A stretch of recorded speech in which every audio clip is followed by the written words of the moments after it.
बघा, नमस्कार विद्यार्थी मित्रांनो, आपल्याला पाहायचं आहे necessary and sufficient condition for differentiability. बघा, नेसेसरी डिफरन्शिएबिलिटी आपण पाहिलेलं आहे काय असतो आणि त्याची डेफिनेशन पण पाहिलेली आहे. आता पाहायचं आहे की बघा, डिफरन्शिएबिलिटी असण्यासाठी त्याला नेसेसरी कंडिशन आणि सफिशियंट कंडिशन काय लागतं.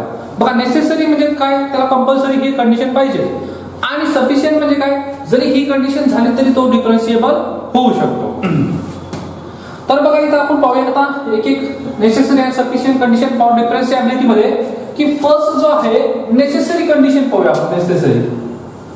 नेसेसरी कंडिशनच्या अगोदर तुमच्याकडे डिफरन्शिएबिलिटी काय असते हे पाहूया. बघा, डिफरन्शिएबिलिटी मध्ये डेफिनेशन आपण पाहिलेली काय की तुमच्याकडे f of a plus h b plus k minus f of a b equal to ah plus bk plus h phi hk plus k into psi of hk.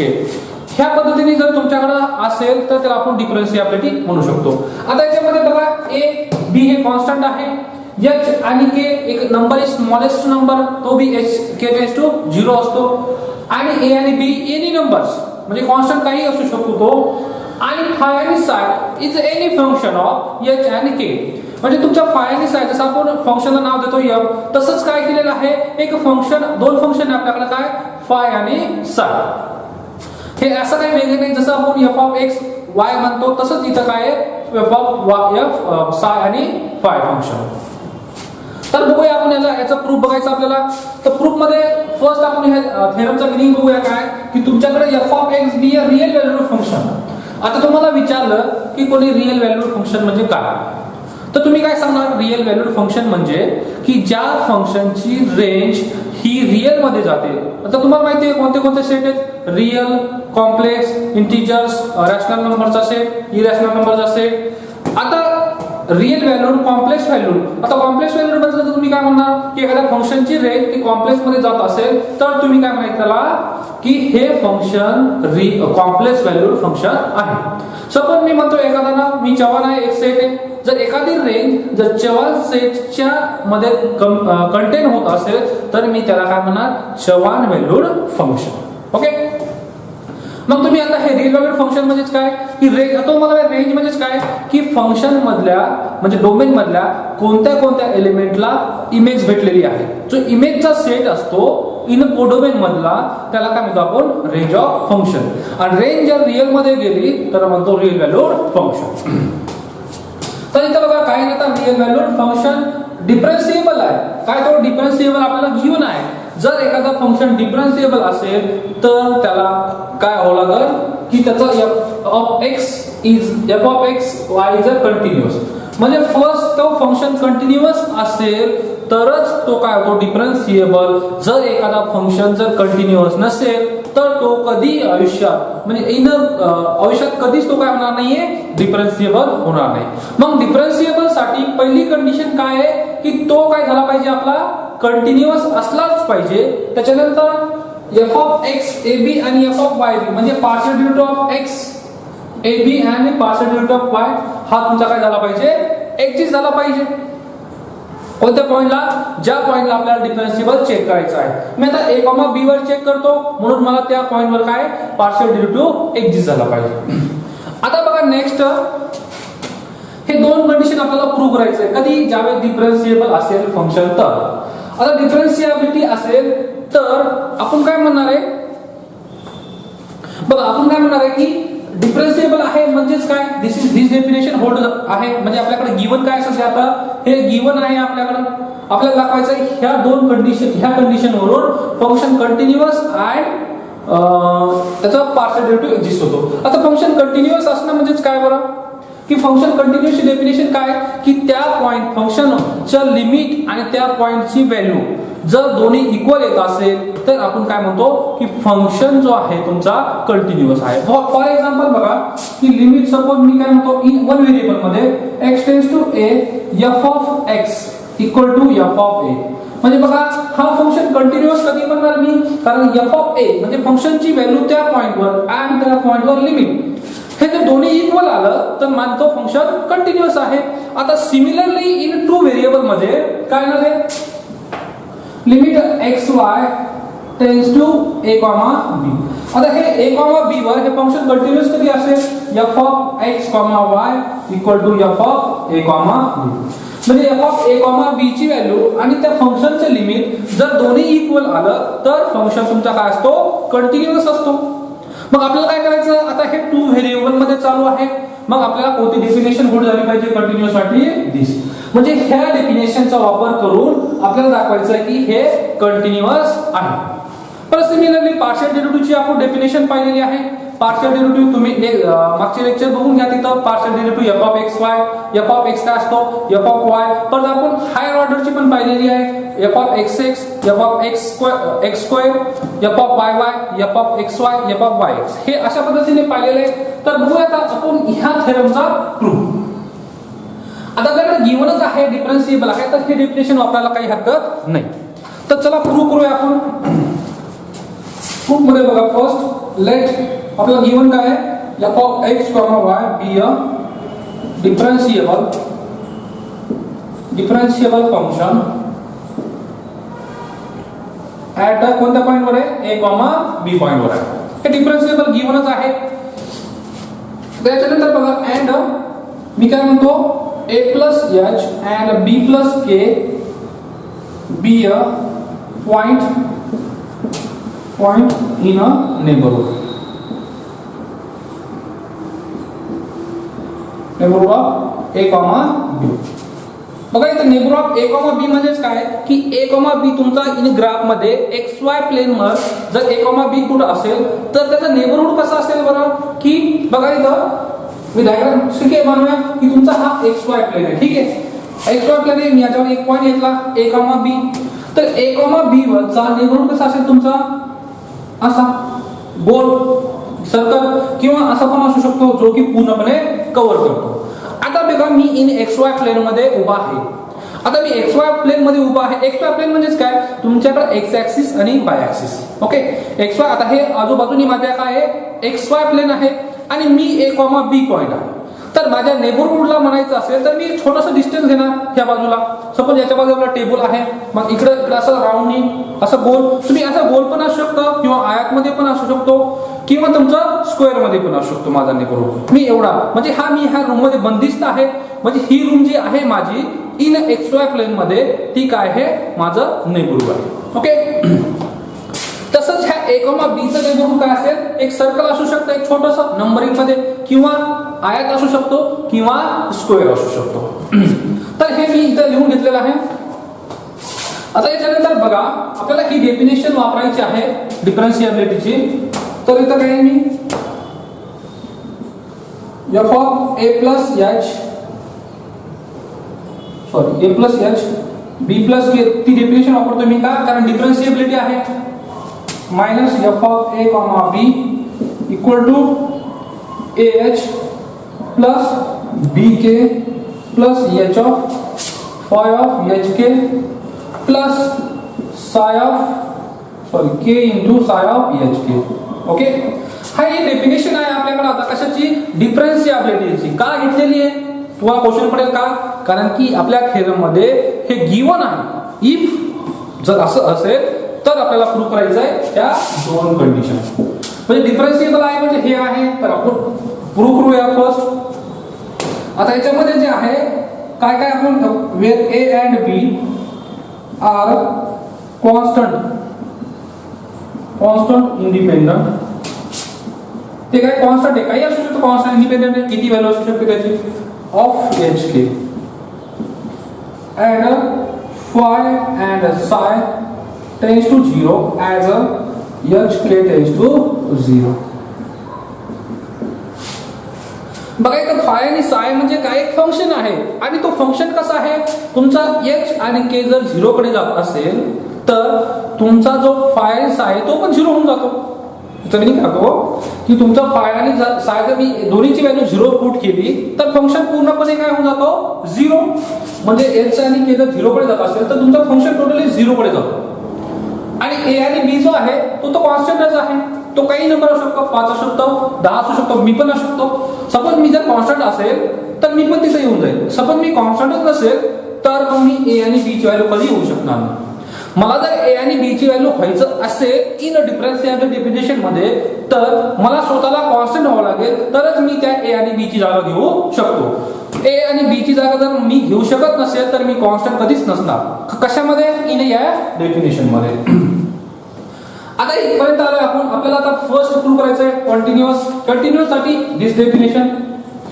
तर आपल्याला काय करायचं होतं की एफ ऑफ ए याचं limit equal to F of A. आता आपल्याकडे function कोण आहे बघा, आपल्याकडे function F of x comma Y असतो. आता इथं फंक्शन कोण आहे तुमच्याकडे? हा फंक्शन आहे f of a plus h comma b plus k. याचं लिमिट जर काढलं तर माझा हा f of a comma b आला पाहिजे. तर मी काय करणार आता की एच आणि के ची व्हॅल्यू 0 जर पुट केली तर डायरेक्टली माझं काय, हा 0 होऊन जाईल, हा 0 हा 0 हा 0. टोटल तुमचा जो हा लेफ्ट साइडला राईट साइडला आहे तो टोटली काय होऊन जाईल, आता 0 होऊन जाईल. मग मी काय करतो की मला कंटिन्यूअस दाखवायचं फर्स्ट, त्यासाठी मी काय करणार बघा, फर्स्ट प्रूव्ह करतो मी. इथं दिसतो ना फर्स्ट. आता फर्स्ट कंटिन्यूअस दाखवायचं तर मी काय करणार, taking limit h k tends to 0,0. आता याला इक्वेशन नंबर 1 मानतो. In equation 1 okay. आता इक्वेशन 1 मध्ये जर म्हटलं मी तर काय इथं इथे खाली दिसतो का? दिसत असेल थोडं बघा. Limit h k tends to 0,0 okay. आता लिमिट करायचं तर काय नाही, f of a plus h comma b plus k minus f of a comma b equal to. आता बघा की एच आणि के ची व्हॅल्यू तुमची 0 आहे का? कारण एच के टेन्स टू 0 घेतलेला. मग तुमच्याकडे इथं जर मी 0 पुट केला तर ए इंटू 0 0, नंतर बी इंटू के ची व्हॅल्यू पण 0 आहे तर हा 0 झाला. परत 0 इंटू बघा एच मल्टिप्लाय मध्ये याची व्हॅल्यू काही हो पण एच मल्टिप्लाय मध्ये आहे पण एच 0 आहे तर 0 इंटू दिस 0. परत इथं के 0 आहे, के इंटू दिस परत 0 झाला. म्हणजे टोटल तुमचा आन्सर किती आला? हा 0 आलाय. मग जर हे 0 येत असेल तर आता इथून बघा की हे जे व्हॅल्यू आहे minus f of a comma b, मी ह्या साईडला मायनस आहे, राईट साईडला तो काय होईल जाईल, प्लस होऊन जाईल. मग मी इथून डायरेक्टली काय म्हणतो, limit h k tends to 0,0 f of a plus h b plus k equal to किती, f of a comma b. म्हणजे ही काय दिसते बघा तुम्हाला, तुमच्याकडे function F of x comma y होता equal to F of b, पण आपल्याकडे फंक्शन काय f of a plus h b plus k आहे. म्हणून इथं फंक्शन काय तुमच्याकडं, इथं काय ना की हा फंक्शन काय झाला तुमच्याकडं, कंटिन्युअस आला बाय कशाचं, डेफिनेशन ऑफ कंटिन्युटी. म्हणून इथून तुम्ही सांगू शकता की f of x comma y is a continuous at a point a comma b. First फोड झालं तुमच्याकडे f of x comma y, हे कंटिन्युअस झालं. आता नेक्स्ट जो आहे, नेक्स्ट आपल्याला काय करायचंय, डिफरन्शिएबिलिटी दाखवायचंय. सेकंड डिफरन्स आपल्याला काय दाखवायचं, f of x a b exist होतो आणि f y a b exist होतो. आता एक्झिस्ट होणे म्हणजे काय बरं, पार्शियल डेरिव्हेटिव्ह एक्झिस्ट होणे, डेरिव्हेटिव्ह एक्झिस्ट होणे म्हणजे काय की जर आपण एखाद्या फंक्शनचा डेरिव्हेटिव्ह काढला तर तो फायनाइट आला पाहिजे. फायनाइट येणे म्हणजे काय, एखादा नंबर येईल, ठीक आहे, 10 15 20 1 5 असं काही एक नंबर येऊ शकतो. डस नॉट एक्झिस्ट मिनिंग काय होतो की त्या फंक्शनचं लिमिट फायनाइट येत नाही. या तर 4-5 व्हॅल्यू येईल ना, त्यात इन्फिनिटी होऊन जाईल, म्हणजेच काय झाला, तो डज नॉट एक्झिस्ट. आता हे एक्झिस्ट होतं हे प्रूव्ह करायचं आपल्याला, तर मी सेकंड प्रूव्ह करतो. इथं काय प्रूव्ह करायचं आता की एफ ऑफ एक्स एक्झिस्ट होतो, एफ ऑफ वाय एक्झिस्ट होतो. तर मी तर पुटिंग काय करतो, first putting k equal to 0 in equation 1. आता इक्वेशन 1 तुमच्याकडे काय बाय डेफिनेशन आहे,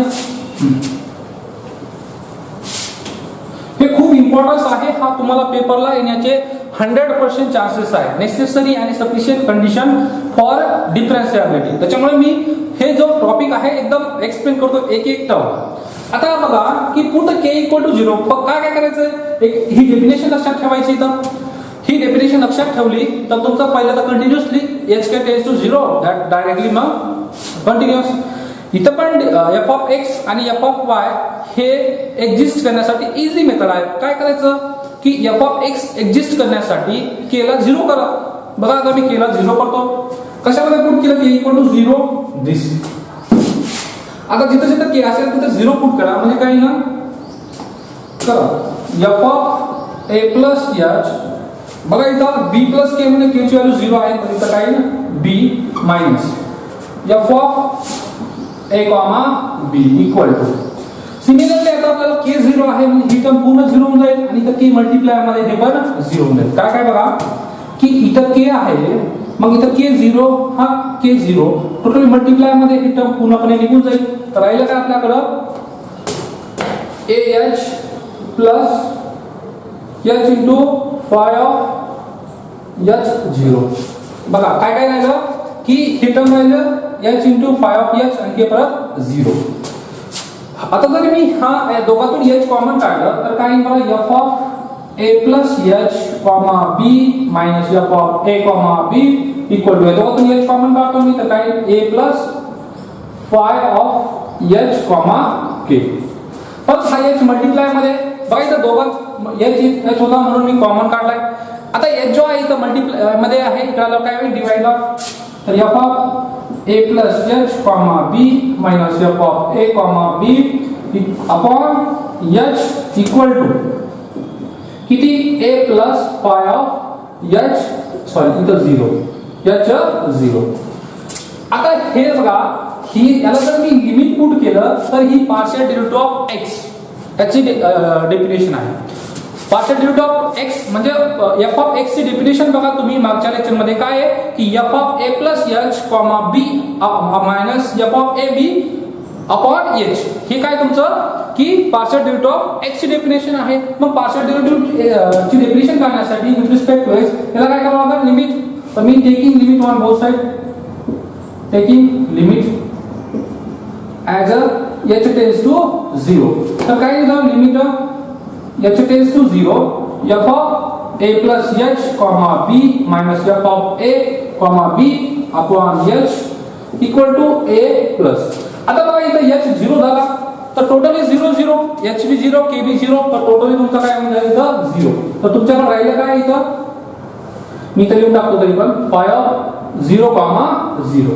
तर हे जे आहे तुमचं हे टोटल ही कशाची व्हॅल्यू करा एफ ऑफ एक्स आणि कोणत्या पॉइंटवर ए कॉमा बी इक्वल टू हे काय आलं ए. तर तुमच्याकडे ए तर काय कॉन्स्टंट आहे आणि f of x comma a b ची व्हॅल्यू किती आलेली आहे ए आलेली आहे, ए कॉन्स्टंट आहे आणि कॉन्स्टंट असल्यामुळे तुमचं काय झालं f of x comma b exist झाला, म्हणजे f of x a comma b is a exist. Okay, म्हणजे आपल्याकडे हे प्रूव्ह झालं first f of x. Similarly आपल्याला काय करायचं होता की एफ ऑफ वाय एक्झिस्ट करायचं आहे. बघा एफ ऑफ वाय एक्झिस्ट करायचं काय करावं लागेल तुम्हाला सेम की के इक्वल टू 0 पुट केला होता मी इथं इन इक्वेशन 1 मध्ये. आता मला एफ ऑफ वाय एक्झिस्ट करायचं आहे, partial derivative with respect to y exist करायचं असेल तर तुम्हाला आता इथं काय करावं लागेल की h इक्वल टू 0 पुट करावं लागेल कोणत्या इक्वेशन मध्ये इन अ डेफिनेशन ऑफ डिफरन्शिएबिलिटी दिस. तर मग काय झालं जर मी इथं h ची व्हॅल्यू जर 0 पुट केली तर f of a plus b plus k, मग तुम्हाला डेफिनेशन कशाची येईल partial derivative of y f with respect to y म्हणजे f ऑफ y. तर तिथून व्हॅल्यू काय येईल तुमची बघा इथं h ची व्हॅल्यू 0 होऊन जाईल, इथं पण 0 होऊन जाईल, राहील काय bk k5 म्हणजे तुमच्याकडे f of y equal to a comma b equal to b राहील.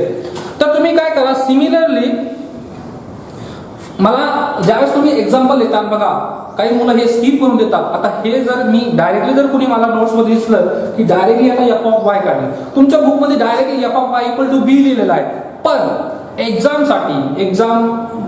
जो आहे पेपर चेक करणारा त्याला इम्प्रेशन पाडण्यासाठी तुम्हाला काहीतरी नवीन करावं लागेल त्या क्वेश्चन मध्ये, तरच तुम्हाला आउट ऑफ मार्क भेटत जातील. काही मुलं काय करतात की बाबा एक तर पाठांतर करतात पहिली गोष्ट, नाहीतर काय करतात ऍज इट इज बुक मध्ये जसं आहे तसंच लिहून काढतात. मग त्याला तो म्हणतो की sir me out of mark सोडला होता पण मला मार्क भेटलेच नाही. मग कसे भेटतील, कारण की तुम्ही काही चेंजेसच केले नाही त्या एक्झाम्पल मध्ये, तर तुम्हाला मार्क भेटणार नाही. आता बघा इथं डायरेक्टली जर मी सिमिलरली म्हटलो तर directly f of y a comma b equal to किती येतो बी. हे तुम्ही नोट्स बनवताना तुम्हाला तुमच्या नोट्स मध्ये दिसलं पाहिजे. मी तर डायरेक्टली म्हणतो की similarly f y of a, b equal to b.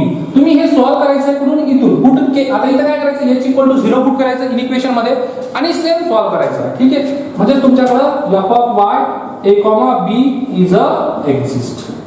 परत सांगतो मी, हे इतर जागा नाहीये म्हणून डायरेक्टली एक्झिस्ट, पण तुमच्या नोटबुक मध्ये मला हे दिसलंच पाहिजे. काय काय चेंजेस होईल बरं. h equal to 0. आता जिथं जिथं आपल्याकडे h असेल तिथे 0 होऊन जाईल आणि रिमेनिंग काय राहील तुमच्याकडे b ची टर्म राहील. आणि सिमिलरली परत लिमिट करायचंय काय k टेन्स टू 0 आणि k टेन्स टू 0 करताना परत तुमच्याकडे b येऊन जाईल आणि बाकीची इकडची साइड राहील ह्या साइडला. इथं काय आता a प्लस bk राहील आणि ही डेफिनेशन कशाची तुमची f ऑफ y. ठीक आहे, आता आपण पाहूया ही झाली आपली नेसेसरी कंडिशन. आता पाहिजे आपल्याला sufficient condition.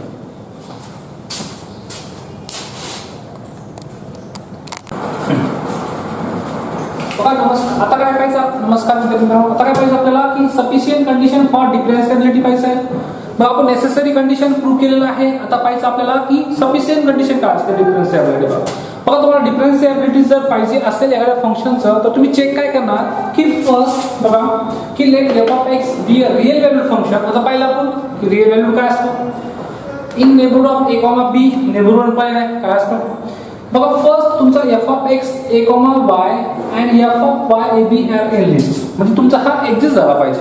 Partial derivative exist झाले पाहिजे. And one of the partial derivative f of x, f of y is continuous at a, 0. म्हणजे बघा की f of x आणि f of y म्हणजे partial derivative with respect to x आणि partial derivative with respect to y हे दोन exist झाले पाहिजे. First condition differentiability. आणि दुसरी कंडिशन अशी आहे की त्या दोन्ही पैकी एक तरी तुमचा काय पाहिजे कंटिन्युअस पाहिजे. जर असं होत असेल तर तुम्ही सांगू शकता की दिस फंक्शन इज अ डिफरन्शिएबिलिटी. ठीक आहे, आता डिफरन्शिएबिलिटी चेक करण्यासाठी तुमच्याकडे सफिशियंट कंडिशन काय म्हणजे एवढं जरी झालं तुमच्याकडे तरी तुम्ही काय म्हणू शकता की फंक्शन तुमचा काय आहे कंटिन्युअस आहे, सॉरी डिफरन्शिएबल आहे. आता चला एक एक प्रूव्ह करूया. आता एक पहिली कंडिशन काय आहे बघा.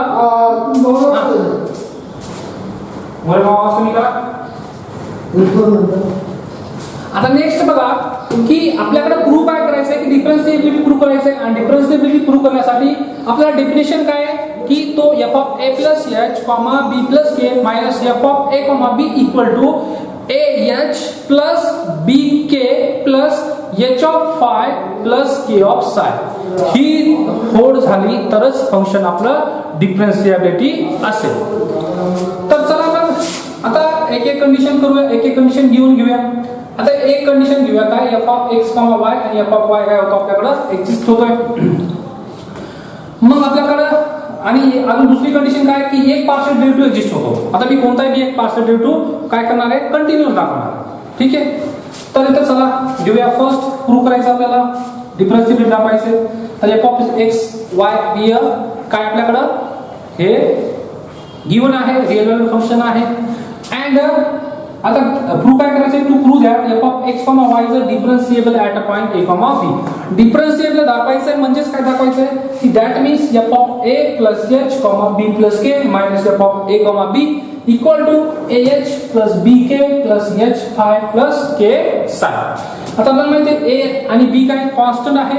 h आणि k टेन्स टू 0 असतो आणि ज्यावेळेस phi tends to 0 as hk tends to 0 then psi tends to 0 then hk tends to 0. तर हे गिव्हनच घेतलेलं आहे आपण. बघा आता मी एक कन्सिडर करतो, एक इक्वेशन कन्सिडर करतो. काय आणायचं आपल्याला बघा की हे आणायचं आपल्याला f of a plus h, b plus k minus f of a b आणायचंय आणि हे कोणाचं इक्वल दाखवायचंय हे. मग फर्स्ट आपण काय करूया लेफ्ट हँड साइड कन्सिडर करूया की f of a plus h, b plus k minus f of a, b. He side consider केलेली आहे. आता आपल्याला दाखवायचं आहे ही साइड. म्हणजे काय करूया आपण की बघा याच्यामध्ये मी ऍड आणि सबट्रॅक्ट काय करतो f of a b plus k subtract करतो आणि त्याला ऍड करतो. का कारण हे दोन्ही कॅन्सल होऊन जातं. बघा हे मायनस आणि प्लस कॅन्सल. ऍड करायला काही प्रॉब्लेम नाही. बघा तुमच्याकडे 10 आहे, 10 मध्ये मी 5 प्लस करतो आणि मायनस 5 करतो, काही फरक पडतो का नाही. म्हणजे कोणत्याही संख्येमध्ये नंबर मध्ये तुम्ही ती संख्या ऍड करा जी सबट्रॅक्ट करता म्हणजे त्या संख्येला काही फरक पडत नाही. मी हे का केलं, कारण मला हे आणायचं H plus b k plus h phi plus के साय हे आणायचंय म्हणून मी केलेलं आहे. आता बघा हे जे आलेलं आहे याला इक्वेशन नंबर 1 मानतो. ठीक आहे, इथं फक्त तुम्हाला काय करायचंय, ऍडजस्टमेंट करायचं आहे. हे का करायचं आहे की आपण बघा पुढे डेफिनेशन वापरताना तुम्हाला समजेल. आता आपल्याकडे एक लॅग्रांजेस मीन व्हॅल्यू थेरम आहे बघा, की काय लॅग्रांजेस मीन व्हॅल्यू थेरम काय सांगतो की तुमच्याकडे जर f of a plus h plus b comma k minus f of a plus b k म्हणजे ह्या फर्स्ट दोनची व्हॅल्यू हे आणि हे मायनस त्याची व्हॅल्यू किती असते, f of x a plus theta h comma b plus k. ही व्हॅल्यू कशाची असते बघा, f of a plus h b plus k minus f of a comma b plus k. By Lagrange's mean value theorem आता ते आलेलंच आहे, तुम्हाला हे एवढं लक्षात ठेवावं लागेल. हे कसं आलं त्यासाठी तुम्हाला स्पेशल त्याच्यामध्ये जावं लागेल. आता मी इथं सांगत नाही ते कसं आलं, त्यासाठी एक लेक्चरच बनवलं आपलं. त्याच्यामुळे तुम्हाला एवढं लक्षात घ्यायचं की लॅग्रांजेस मीन व्हॅल्यू थेरम काय असतो, f of a plus h comma b plus k minus f of a comma b plus k equal to किती, f of x comma a plus theta h comma b plus k. आणि जर तुमचा theta असेल तो theta कसा असेल की 0 आणि 1 मध्ये. आता बघा फर्स्ट आपल्याकडं गिवन काय आहे की तुमच्याकडं एफ ऑफ एक्स जो आहे तो कंटिन्युअस आहे. ते ठीक आहे, कंटिन्युअस असेल तर डिफरन्शिएबल असतो. हे सफिशियंट कंडिशन मध्ये दोन कंडिशन आहे, तर मी एक काय घेतलं की एफ ऑफ एक्स जो आहे तुमचा कंटिन्युअस आहे. आता तुम्हाला माहिती आहे फंक्शन कंटिन्युअस असेल तर त्याची डेफिनेशन, आता कंटिन्युअस कोण आहे, डेरिव्हेटिव्ह कंटिन्युअस आहे. तर डेरिव्हेटिव्ह मध्ये डेफिनेशन कशी असेल कंटिन्युअसची बघा, की तुमच्याकडे गिवन आहे f of x is continuous, तर limit h k tends to 0, 0 f of x a plus theta h comma b plus k equal to F of x a comma b. ही partial derivative मध्ये f of x continuous असेल तर ची definition आहे. काही changes नाही, कारण हे फंक्शन असं दिसतं बघा f of x comma a b. इथं जर फंक्शन कंटिन्युअस असतं तर हा एक्स निघून गेला असता. सपोज मी फंक्शन आहे आणि मी कंटिन्युअस आहे, suppose Chavan sir is a continuous function, तर काय बरं इथं चव्हाण सर त्याच्यामध्ये जो व्हेरिएबल असेल माझ्या फंक्शन मध्ये तो इक्वल टू काय की Chavan sir a comma b. This function is a continuous. मग काय डेफिनेशन वापरलेली, मग ही डेफिनेशन आहे पार्शियल डेरिव्हेटिव्ह मध्ये कंटिन्युअसची. मग हे एफ ऑफ एक्स इथं इक्वल टू आहे, इकडे आल्यावर काय होईल बघा, इथे इक्वल टू आहे, इकडे आल्यावर काय मायनस होऊन जाईल. मग मी काय केलं, हे मायनस आलं तर ह्या साईडला काय आलं 0. मग हे जे 0 आहे, मग हे जे एवढं फंक्शन आहे f of x a plus theta h comma b plus k comma f of x a comma b, ह्या एवढी जी व्हॅल्यू आहे त्याला मी काय म्हणतो फाय फंक्शन. काय म्हणतो फाय फंक्शन. मग हा जो आहे माझा फाय फंक्शन मानलं मी याला. मानायला काय तुमचा असा फंक्शन दिसेल बघा, फाय फंक्शन कसा दिसेल तर असा दिसेल का, कारण ज्यावेळेस मी एच के टेंड्स टू 0 करेल त्यावेळेस तुमचा फाय पण काय झाला पाहिजे 0 झाला पाहिजे. मग मी मानायला काय हे मानलं फंक्शन हे तुमचा फाय आहे. आता फाय म्हणजे काय, फाय टेंड्स टू 0 कधी असेल ज्यावेळेस एच के टेंड्स टू 0, म्हणजे तुमची फाय 0 कडे जातोय तो ऍक्च्युअली कधी एच के टेंड्स टू, आपण जे एच आणि के घेणार आहे तो टेंड्स टू 0 घेणार आहे, म्हणजे तुमचा फाय हा 0 कडे जाणारच आहे. म्हणून इथं where phi tends to 0 as a h k tends to 0. तर पुट करूया आता परत काय f of x a plus theta h comma b plus k equal to phi. इथून काय करता फाय, आता तो थीटा आहे तुमचा तो 1 याच्यामध्ये असतो त्याच्यामुळे त्याचा काही फरक पडत नाही, तो काय ना ए प्लस एच घेऊन जाईल इथं.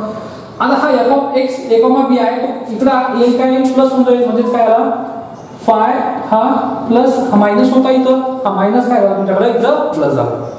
मग आता इथं f of x a comma b ची व्हॅल्यू आपण फर्स्ट पाहिलेली आहे नेसेसरी मध्ये किती येते ए येते, म्हणून मी ते डायरेक्ट काय करतो f of x a comma b equal to a. मग इथं ए पुट केले.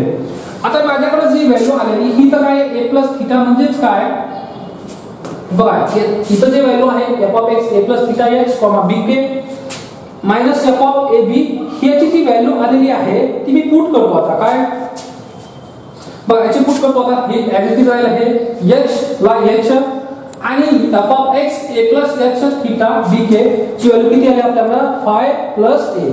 मग मी या एच ने मल्टिप्लाय केलं तर H a plus h five, म्हणजे तुमच्याकडे काय आलं बघा फर्स्ट हे एवढी साईज आली, हे एच आलाय आणि एच पाय आलाय. ठीक आहे, कसं आलं? एकदा तुम्ही ज्यावेळेस हे लेक्चर पाहत असता त्यावेळेस तुम्हाला काय करायचं आहे की नोटबुक ठेवायचे आहे समोर आणि नोटबुक ठेवूनच तुम्हाला काय करायचं आहे हे सॉल्व्ह करायचं. मग f of a plus h comma b plus k minus f of a comma b plus k equal to काय आलं आपल्याकडं h a plus h comma. म्हणजे आपला अर्धा प्रूफ झालेला आहे. आता फक्त काय दाखवायचं आपल्याला बी प्लस के बी के प्लस के फाय. ठीक आहे, तर हे बघूया आपण आता सॉल्व्ह करू.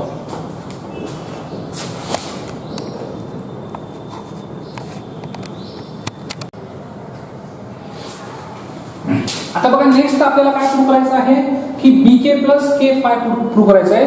त्यासाठी बघा की आपण partial derivative of y with respect to y चं आपण डेफिनेशन पाहूया. बघा विंडो दॅट आपल्याला काय माहिती आहे की limit k tends to 0 f of a comma b plus k minus f of a comma b upon k equal to f y a comma b. म्हणजे partial derivative with respect to y ची definition वापरली at a point a comma b. ही definition आहे. Similarly definition आहे, तर आता काय करायचं आपल्याला बघा डेफिनेशन हा f of y comma a comma b ची डेफिनेशन आहे. हे तर प्लस आहे, त्याला काय होईल मायनस. बघा say limit k tends to 0 फक्त काय केलं मी f of y a comma b ला इकडे आणलेला आहे लेफ्ट साइडला. मग इक्वल टू 0 आलेलं आहे. पण सिमिलरली जसं आपण साय पुट केलं होतं फाय पुट केलं होतं तसंच आपल्याला साय पुट करायचं आहे. म्हणजे बघा जे लिमिट मध्ये आलेलं आहे टोटल एवढं, त्या टोटलला मी काय म्हणतो साय म्हणतोय. मानलं इथं साय. मग ह्या फंक्शनला जर साय मानलं तर तुमचा साय टेंड्स टू 0 कधी होईल के टेंड्स टू 0, कारण आपल्याकडे एच टेंड्स टू एच च्या व्हॅल्यू नाहीये. म्हणून psi tends to 0 as a k tends to 0. इथं एच के का नाहीये, कारण एच च्या टर्मच नाहीये. एच का नाहीये, कारण की आपण जी डेफिनेशन वापरलेली आहे ती कोणाची वापरलेली आहे F y a comma b ची. आणि एफ वाय मध्ये आपला काय येतो के येतो. मग मी एफ ऑफ ए कॉमा बी आता इथं साय म्हणले साय टेंड्स टू 0 ऍज अ, परत मी काय करणार आता हा जो F y a comma b आहे तो इकडे आणतो. मग काय हा मायनस आहे इकडे प्लस ही साईड राहिलेली आहे. परत हा जो के आहे इथं डिवाइडला आहे, हा डिवाइडला इकडे काय होईल परत मल्टिप्लायला. म्हणजे f of a plus b k minus f of a b equal to k f of y a b plus k phi. आता similarly f of a b k plus minus f of a b equal to k into f of y a b ची value किती असते बी आपण पाहिलेले necessary मध्ये plus के into five. इथं लिहून घेतो मी f of y a comma b equal to b. Okay, तर तुमच्याकडे सपोज हा इक्वेशन नंबर सपोज स्टार असेल तर याला मी डबल स्टार म्हणतो. बघा तुमच्याकडे फ्रॉम इक्वेशन 1 मध्ये या f of a plus h b k minus f of a plus b k, म्हणजे हे स्टार ची व्हॅल्यू किती आलेली आहे ही. अँड नंतर similarly f of a b plus k minus f of a b. मी हे डेफिनेशन हे का वापरले कारण की इथून आपल्याला एफ वाय ची डेफिनेशन ऍड करता येईल, म्हणून मी इथं एफ वाय ची डेफिनेशन वापरलेली आहे. म्हणजे partial derivative with respect to y ची डेफिनेशन वापरली. मग फ्रॉम इक्वेशन 1 ह्या दोन्हीची व्हॅल्यू आलेली. फ्रॉम इक्वेशन 1 आणि 2 suppose put equation star and double star कशामध्ये इन इक्वेशन 1 मध्ये. जर मी इक्वेशन 1 मध्ये पुट केलं स्टार अँड डबल स्टार तर काय बघा इथं f of a plus h comma b plus k minus f of a comma b equal to. आता ए प्लस एच आणि एफ ऑफ मायनस बी म्हणजे स्टार किती आहे h a plus h phi plus f of a comma b plus k minus f of a b ची value किती आलेली इथं k b plus k phi sorry psi हे साय. म्हणजे बघा इथं की तुमच्याकडे ही जी डेफिनेशन आहे ती कुणाची आहे डिफरन्शिएबिलिटीची. म्हणजेच काय येईल आपल्याकडे इथून बघा इथं लिहू शकतो मी f of x, y is a differentiable at a point कोणत्या पॉइंटवर a, b वर. म्हणजे तुमचं इथून काय हेन्स प्रूफ. बघा काय काय केलं आपण याच्यामध्ये की फर्स्ट तुम्हाला लक्षात ठेवायचं आहे की बाय डेफिनेशन काय डिफरन्शिएबिलिटीची. मग मी कन्सिडर केलं f of a comma a plus h comma b plus k minus f of a b आणि त्याच्यामध्ये ऍड आणि सबट्रॅक्ट केलं काय f of a comma b plus k. मग मला इथून एक एक व्हॅल्यू काढायचे. पहिल्या दोनची व्हॅल्यू हे जे दोन आहे फर्स्ट कोणते, हे f of b a plus h आणि b plus k minus f of b, हे by Lagrange mean value theorem नुसार येऊन जाईल. अँड काही अवघड नाही याच्यात, तुम्ही ज्यावेळेस सॉल्व्ह करता त्यावेळेस तुम्ही नोटबुक मध्ये वापरता. काय करायचं आहे की लॅग्रांज मीन व्हॅल्यू थेरम वापरायचे आहे, त्याला लिमिट घ्यायचं आहे एका साईडला आणणे इक्वल टू 0 आणि जो 0 राहील ह्या साईडचं त्याला 6 मानणे आणि नंतर सिमिलरली तो जो आपण मानलेला आहे इकडे आणलेला आहे तो पलीकडे पाठवणे. हेच नंतर तो काय ना 60:0 as h k tends to 0 हे पुट करणे. इथून तुम्हाला डायरेक्टली काय होईल भेटून जाईल. तुम्ही जर हे लेक्चर बघत असताना नोट डाऊन करा. तुम्हाला एकदा जर हे नोट डाऊन केलं तुम्ही लेक्चर ऐकताना तर तुम्हाला आयुष्यभर विसरणार नाही. ज्यावेळेस तुमचा पेपर जवळ येईल त्यावेळेस फक्त तुम्ही 1-2दा जरी बघितलं तरी पण तुम्हाला काय होऊन जाईल हे समजून जाईल. ठीक आहे. बघा तुम्ही काय करा आता, तुम्हाला हे लक्षात राहण्यासाठी तुम्ही फर्स्ट आज एकदा नोट डाऊन करा, उद्या अभ्यास करा, नंतर उद्या झालं की लगेच एक 8 दिवसांनी एकदा बघा, नंतर एकदा 15 दिवसांनी बघा आणि एकदा मंथली बघा आणि नंतर एक्झामला बघा. तुम्हाला आयुष्यात कधीही मॅथमॅटिक्स विसरणार नाही. कोणताही सब्जेक्ट असो, अभ्यास करण्याची पद्धत कशी असते की ज्या दिवशी तुम्हाला शिकवलेलं आहे त्या दिवशी तुम्ही एकदा करणे, दुसऱ्या दिवशी परत एकदा बघणे, दुसऱ्या दिवशी बघितल्यानंतर तुम्हाला 8 दिवसांनी एकदा बघायचं आहे, 8 दिवसांनी एकदा बघितल्यानंतर एकदा 15 दिवसांनी बघायचं आहे, 15 दिवसांनी बघितल्यानंतर एक मंथनी एकदा बघायचं आहे आणि एकदा मंथनी बघितल्यानंतर परत त्याला फक्त एक्झामच्या वेळेसच बघा. ते तुम्हाला ॲज इट इज आणि न विसरता तुम्हाला हे पेपरच्या वेळेस लक्षात येईल. ठीक आहे. तर अशा पद्धतीने आपला हा आजचा लेक्चर आहे. बघूया नेक्स्ट लेक्चरला पुढचा थेरम. थँक्यू.